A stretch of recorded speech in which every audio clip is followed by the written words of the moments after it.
If you want to temporarily deactivate your Facebook account, here's the easiest way to do it on your iPhone or Android. First, you have to open up your Facebook app, tap your profile icon at the bottom right on your iPhone and the top right on your Android. Tap the settings icon, go to Account Center, and now from here select Personal Details. Tap Account Ownership and Control.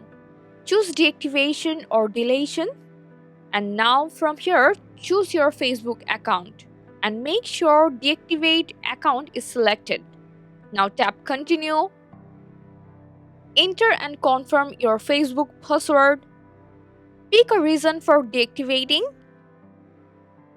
Tap Continue. Now choose your reactivate time, or you can choose Don't Reactivate automatically. Finally, tap Deactivate account to complete the process. The process is exactly same for Android device. That's it. Your account is now deactivated. If you want to reactivate your Facebook account again, just reactivate it with your username and password. I hope this guide was helpful. Thanks for watching.